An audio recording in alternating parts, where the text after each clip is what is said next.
Hello, my name is Justin Lentz, and I did my HR manager interview with Ashley Lewarchik, the HR director at the Baden office of Concordia Visiting Nurses. Concordia Visiting Nurses is a part of the Concordia Lutheran Ministries, a company that has been around for over 130 years, providing health care in a nursing home setting. Its main focus was on healthcare and it wanted to expand into home care skilled nursing. That's when they started Concordia Visiting Nursing in 1998. Ashley Warchek is the HR director at the Baden office of Concordia Visiting Nurses. Her past work history includes working for a company that focused on computer systems. When an HR vacancy opened up at her old job, she was thrown into the HR role.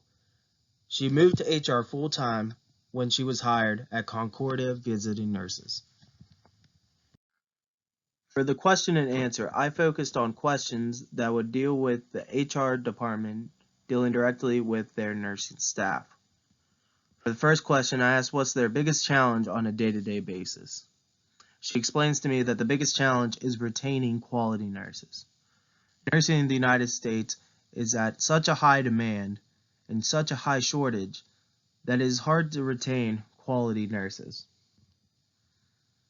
If the nurse becomes dissatisfied with the company, they tend to leave to try something else. Therefore, Concordia Visiting Nurses offers competitive pay that is well above the average for the region in order to try to keep quality nurses around longer. Question 2 deals with how do you determine pay, and do nurses get to negotiate their pay with Concordia Visiting Nurses? So the pay is determined based on the certification of said nurse. They hire LPNs, registered nurses, occupational therapists, physical therapists, and psychiatric nurses. So based on the certification, it's how much you get paid. So registered nurses get paid more than LPNs because their certification is higher. However, if the LPN has been with the company long enough and has enough experience with the company, the pay raises over time can match a beginning registered nurse's wage. Therefore, it pays to stay with the company longer. Nurses do have the ability to negotiate their pay. They tend to negotiate their pay around the year mark. However, there's been occasions where nurses have become dissatisfied with their pay and come and ask for a raise. Like if they find out that another nurse who has been there less time makes more money because they asked for more money, then the nurse will come in upset and say, how is this fair? And they'll say, well, you didn't negotiate your pay. We want you to stay. Let's sit down and talk about it. So each nurse, the starting nurse makes the same. However, it all depends on experience and how much they ask for. Question 3 is dealing with the coronavirus pandemic we are all in. Are you forcing nurses to see coronavirus patients? And the answer to that is no. However, they are allowing coronavirus patients to go on to their service. What they have done is created a COVID team that is consisted of volunteers for a little bit more incentive pay for seeing these patients, to go to the company and grab the required PPE to see these patients.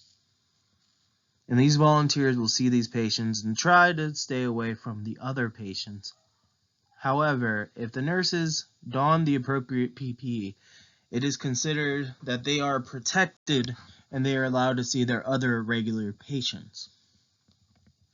Now, there is a lot of questions on what is the required PPE, and this changes on a day-to-day basis. What I learned from this interview is some doors open new opportunities.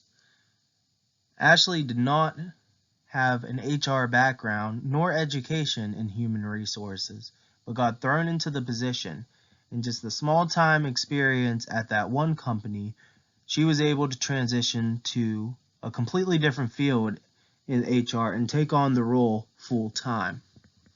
I also learned that some HR departments focus heavily on key concepts that are dealing with their type of business.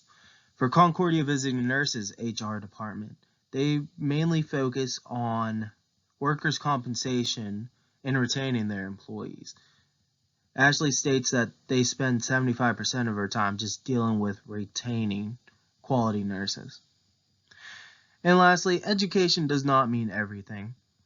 As a human resource director, I've seen a lot of them be thrown into this role instead of formally going to college to study being a human resource manager. Thank you for listening. Have a good day.